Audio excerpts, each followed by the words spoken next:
Well, welcome, friends, to your radio activist here, Mark Harrington, and the Mark Harrington Show. You can pick us up on all the popular podcasting platforms and all the social media websites like Instagram and TikTok and all the rest anytime, 24/7, 365. And we're going to be talking about a very important issue today, and that is we're going to look at the abortion question from the supply side of it. And you don't hear about that a whole lot because for good reason, because we're trying to end abortion by decreasing demand, zeroing it out if we can. And that is what we do day in, day out, and changing hearts and minds on abortion. That's what we do here at Created Equal when we go to college and high school campuses and we're in the public square educating Americans about what abortion is and does. But there is another side to this that in some ways is neglected often. If you're thinking about a land war, for an example, not using guns and bullets, don't get me wrong here, but there are two sides to the equation, two sides to the battle. You want to deal with the demand, decrease the need for abortion, but you can also squeeze the abortion industry out of business. And so we're going to talk about that today. And my guest is Missy Martinez-Stone, and she is the CEO of Reprotection. Missy, thanks for being on the program. Yeah, I'm so happy to be here, Mark. Well, we love the work you're doing, and we've talked about this in the past with my good friend Troy Newman of Operation Mhm. Rescue. They were kind of the pioneers, if you Right. will, on the supply side of the equation. Cheryl Solinger doing great work there. Really, we stand on the shoulders of giants that have gone before us, laying the groundwork for a lot of the work that you're doing, and you've just taken it to a new level. And so I want to talk about that today. When we talk about supply side, now that's my term, okay, Right. supply side, if you will, to the abortion issue. What does it look like for reprotection? What do you guys do? hmm So we are looking specifically at how these abortion facilities are operating. We Mhm. know that abortion facilities tend to bend and break every law that they can. There's an entitlement that they are above state regulations, federal regulations, and agencies are really hesitant to enforce laws on them, to regulate them because of the controversy surrounding abortion. And so we're looking at the operational side. What are they doing to break the laws? And how do we hold them accountable with those agencies? And the ultimate goal is to shut down the facility based on their Right. own misdeeds. Right. It's interesting. I've been to the Supreme Court. I'm sure you have. And there's been a whole lot of in the past, before the Dobbs case, a lot of regulations that were before the US Supreme Court, right? A lot of restrictions, the laws, state laws. We've really trimmed around the edges of Roe versus Wade until recently when we started going to the heart of Roe by passing bans, outright bans on abortion. And one of the criticisms you'd hear is, well, you people don't want to end abortion. You just want to regulate it. How do you respond to that? hmm Well, we know that the abortion industry, they're not just breaking abortion regulations; they're breaking basic medical regulations. And so these are Mhm. people that should just not be practicing medicine. Period. And Right. our strategy really. They are self-selecting out. If they're not going to run their facilities in a way that is safe, where they're sanitizing their equipment, where they are treating their patients ethically, where they are monitoring vitals, then they shouldn't be practicing. Period. I said, Right. if we could get every abortion facility functioning like an actual ambulatory surgical center, most of them would close based on their own Mhm. practices, and that's not our fault. Right.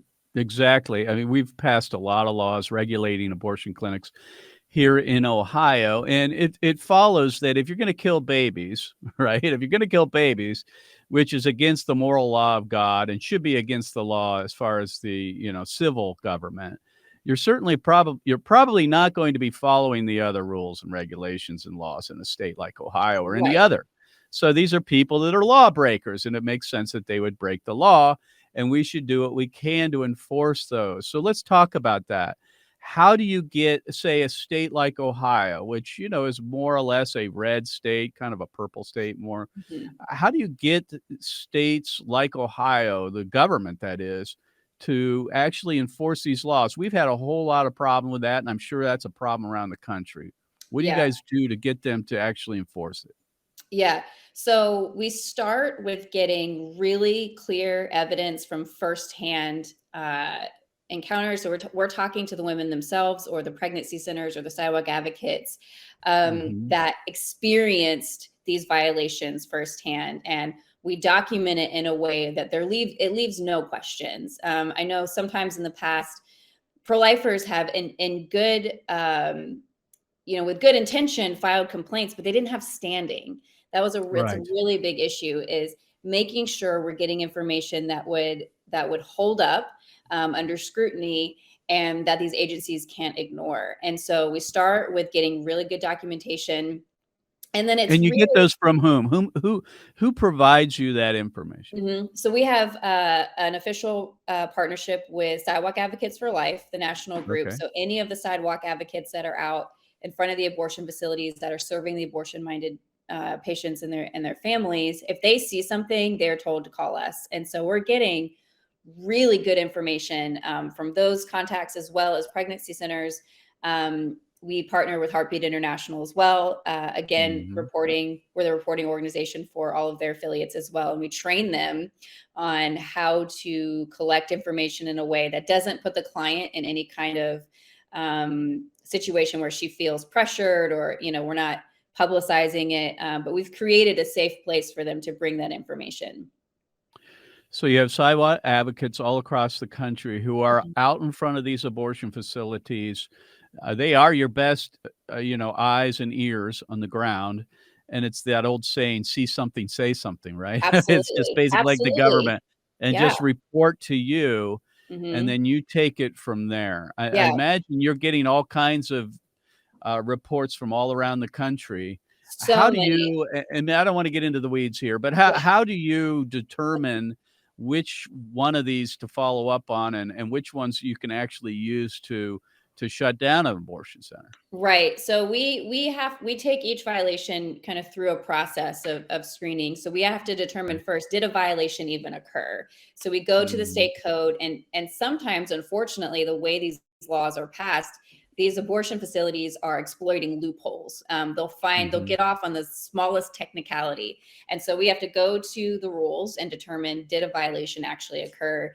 And then we're looking at who is responsible. So, and what's the protocol for filing complaints? But then we're really looking at, do we have a strong community on the ground that is willing to see this through? Because these are long processes. I mean, some of these take Right. upwards of 2 years. Do we have a Mhm. strong commitment from the community to be involved with us, to partner with us and see this through? And then also, what does whatever agency that's responsible, what are their chances of investigation, of responsiveness? And so we really have to look at these cases individually and say, what violation occurred, who's responsible, what's the protocol, do we have a commitment from the community? And if all those things align, then we can really delve in and shut the facility down. My guest today is Missy Martinez-Stone, and she is the CEO of Reprotection. And you can find out more by going to reprotection.org. And there is a part of the website that allows you to send information, if you will, Mhm. to make a report on what you might be seeing out in front of these abortion centers. And so I really encourage you, if you're listening or watching the program today and you are a sidewalk advocate, or you are someone who stays up on what's happening in your community with the abortion centers, to look up reprotection.org. And if there's anything that seems out of sorts, to make sure that you're communicating with them, because there may be some action that can be taken. Missy, I want to go to the question of, when it comes to supply side, if there's still demand for abortion, we know that men and women are going to seek it out. And obviously, we need to work to decrease that. And we're working Mhm. hard, as Mhm. many people are. I've had the accusation when we did some of this with our Project Weak Link, which was the exposure of medical waste companies, say, well, it's just whack-a-mole. You're whacking them here and they're coming up over here. And I'd always tell them, well, that may shut down some abortion centers. And when that does, Right. babies are saved. Yeah. Babies are saved, right? And so Right. how do you respond to that if you hear that criticism? If you do, how would you Yeah, respond? I mean, this is where we really focus on. This is a community effort. It's not enough to just close down the facility. And we said that as soon as the Dobbs decision came out, and everyone was like, are Mhm. you still gonna have a job?" But I'm in Kentucky. Oh, in fact, I Abortion- think your job is secure with the Dobbs decision because That's what. now you have these abortion havens and these sanctuaries, right? Well, So, even yeah, in let's states where abortion is illegal, like in uh Kentucky, I mean, we had to explain to people, just because abortion is essentially illegal here, how do we know that that's being enforced? Who is in right. charge of that enforcement? How do we know the Mhm. abortion facility, again, is not exploiting the loopholes? But also, women are now traveling to Southern Illinois, to Ohio, Right. and they're going to come back into our community with really horrific experiences. And so, no matter where the abortions are occurring, the people in the community have to be diligent to meet women that have these really traumatic abortion experiences. I mean, it really, like, everybody's got to be playing their part here. Like, it's not enough that we shut down the facility, and say in Pensacola. That's great. And my prayer is that, because it's not as easily accessible, that will be enough of a deterrent that some women will choose life. But some of them will travel, and so we need to make sure where they're going is also being investigated, that they're being referred back to pregnancy centers in Pensacola. And we're dealing with this on both sides. There used to be an old bumper sticker. I haven't seen it recently. It says, "Visualize abortionists on trial." And I was like, well, that's where they belong. I mean, Yeah. whether we get them for killing babies, which, we are now starting to see laws passed that are going Mhm. to criminalize abortion and send abortionists to jail. Right. But we've also seen abortionists like Kermit Garsnell go to jail Yeah. because of what he did. So there is a Finally. there Yeah. is there are other ways to get to the final, to get to that conclusion of actually bringing justice to the Mhm. ones that perpetrate abortion, and that's what you're Yeah. trying to do, in Yeah, part, right? and the people, I try to explain to people, even pro-choice people, um, can get behind the fact that a lot of these physicians that we are investigating, and I know that you have seen, there's a reason they're in the abortion industry. They probably couldn't work Mhm. anywhere else. Most of Right. the time, they have a history of medical negligence. They've had multiple medical malpractice lawsuits. We've had cases where, the abortion facility owner has had their license revoked because of drug trafficking. I mean, the people that are drawn to this industry are not on the up and up, and should not Mhm. be practicing medicine anywhere. And so, you would think Mhm. that that would make it easier. But these agencies are just so reluctant to step in. Even, we have another case, where the abortionist was convicted of Medicaid fraud. I mean, these are not physicians, Right. that are practicing ethically, period. Well, my good friend Mark Crutcher, who Mm, unfortunately passed away yeah. in the last week or so, used to say that abortionists are the bottom feeders of the medical Yes. community. It's true, Yeah. and that's who they are, and so we should be able to catch them in their misdeeds. Yeah. Let's finish up with this question. In a post-Roe America, Mhm. okay, where Roe versus Wade is no longer the law of the land as far as it goes with the Supreme Court, Sure. how do you see this working out? I mean, we have this patchwork now of Yeah. abortion haven states or sanctuaries and abortion free states. Mhm. You've had some successes in Yeah. closing abortion centers. Share a story of one of those successes. Yeah, so we've shut down 2 abortion facilities in Florida. We stopped 2 facilities from opening in upstate New York, and another state. We've had some places fined, but even in post-Roe America, I mean, we're having more laws being passed, and then you've got these abortion sanctuary states. I mean, enforcement is still a problem everywhere. And so, Yeah. in states where it's that are abortion havens, they're going to be breaking, again, general medical practitioner laws. We've got Mhm. issues of human trafficking, of not reporting abuse on a minor. So we're seeing those in states, where abortion is protected, and we can still take those to the appropriate agencies. And so really, we've just developed strategies for every state. What is their current situation, and how can we strategically shut down those facilities depending on where their state has now landed in a post-Roe America. What I really appreciate about your organization is I understand the meticulous work that you do. Yeah, you do. Yeah, I mean, because Yeah.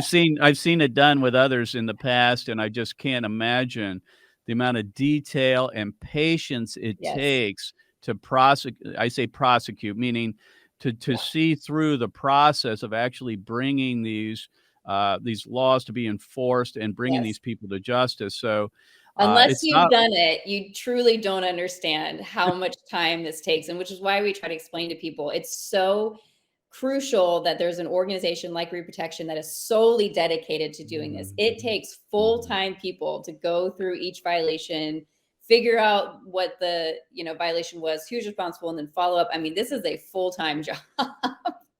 It is, but you do have your sidewalk advocates. If you would, leave us with some parting words. Speak to the audience, those who are listening, who are activists, who are out on the streets, who see things going on at the abortion centers, and they think, "Well, Yeah. that doesn't seem right." What can they do? Yeah, you can always report on our website, reprotection.org, or you can send an email to info@reprotection.org. And our director of investigations goes through every single email or violation that comes through, and then we'll be in touch. But really, anything that feels off, anything when you're talking to a woman, anything that she says where you go, that doesn't sound right, give us that information, and we can determine what's going on. And if you're at a pregnancy center, we do have a class on the Heartbeat Academy platform that actually teaches you how to document these violations while adhering to HIPAA, and not distracting from your main mission of serving those women. But you can take the class on Heartbeat Academy, and that would be a really good resource too. My guest has been Missy Martinez-Stone, and she is the CEO of Reprotection, and you can go to reprotection.org. And I encourage you, if you are an activist or you're someone out front of the abortion center or you run a pregnancy resource center in your town, to keep them in mind. If you see something that's out of sorts with the local abortion center, report it to them, and they'll work with you to bring this to enforce the laws that are already on the books. Missy, we appreciate all the hard work you're doing, and we look forward to working with you in Ohio as well. Yeah, God bless we you. got a lot to do in Ohio. A lot to happen here, right? Amen. Thanks for being on the program. Yeah, thanks so much, Mark. So, friends, I want to give you a quick update on the constitutional amendment that looks like it might be heading towards the November ballot here in Ohio. And friends, if you listen to my program, you follow me on social media, what have you, just because it's about Ohio, don't tune out, because it's for all the marbles here. If the pro-abortion people get this on the ballot and they were to pass this, that would enshrine abortion in the Ohio Constitution, all bets are off for the rest of the country. They'll be taking this to every state in the union before long if we don't beat them here, if we don't defeat them here. And so I've been, sounding the alarm for people to keep their eyes on Ohio. We're going to need your help to defeat this measure. So I want to give you a quick update. The campaign has been launched to defeat this, because the ballot language was approved by the Ohio Ballot Board. And so this week or last week, the coalition, that is the coalition which includes Created Equal and lots of other organizations, have launched their campaign and their website. Now, the website is protectwomenohio.com. That's protectwomenohio.com. You can go there and get the basic information on what the campaign's going to look like. Now, let me say this. I'm not a big fan of the Protect Women Ohio name. I mean, I don't know of a better one per se. I would have liked to see maybe Protect Women and Children Ohio, or Protect Ohio Women and Children. But it is what it is. And the point of the matter is, the other side and the media probably aren't going to be using the name very often anyway. We had to come up with a name. That's the name the coalition decided on. So I'll leave that there. But here's the deal. Here's the problem with the ballot initiative. And folks, these are the talking points that you can have if you're talking to people about the abortion amendment in Ohio. First of all, it expands abortion until birth. So late term abortions will now be illegal in Ohio. Right now, we have a law in the books that prevents abortions after 20 weeks. This would blow that away. In fact, every single pro life law regulating, restricting, and even banning abortion with the Ohio heartbeat bill at the detection of a heartbeat would be gone. History. So it wipes out all of those, I say common sense, or all those laws that were passed by the legislature, by a duly elected legislature and signed by our governor. Those would be wiped out. We would have taxpayer-funded abortion in Ohio. All the health and safety requirements for surgical centers would be gone.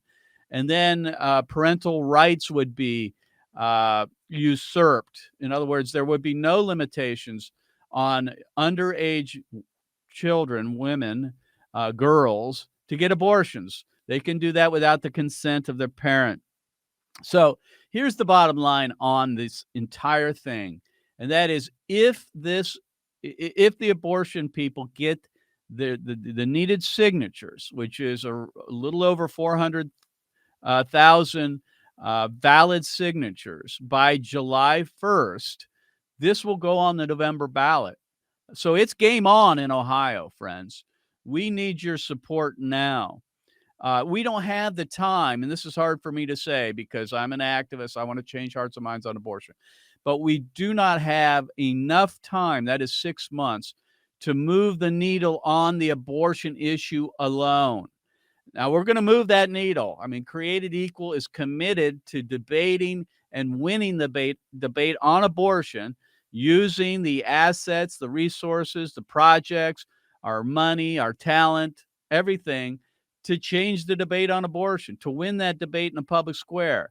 We, like no others, are positioned in the state of Ohio to do that, and we're going to continue to do that on college campuses, high schools, overpasses, public squares, whatever it takes. Mobile units, mobile LED screens, airplane tope. I mean, the entire gamut we are going to put into play.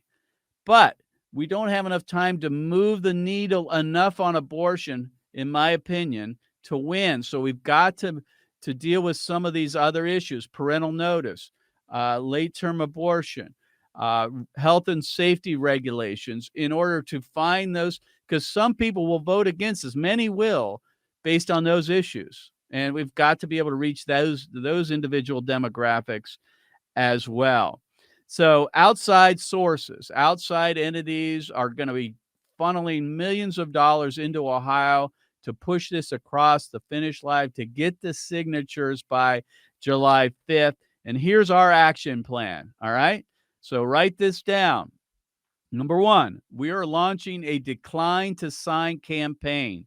That is, when we find out that there are canvassers, door-to-door individuals who are doing deployments in a particular area or in front of a Home Depot or anything like that, or in the town square, we want to respond to that with our rapid response team to come against that and try to persuade people not to sign the petition or to get the signatures to get this on the ballot. That's number one.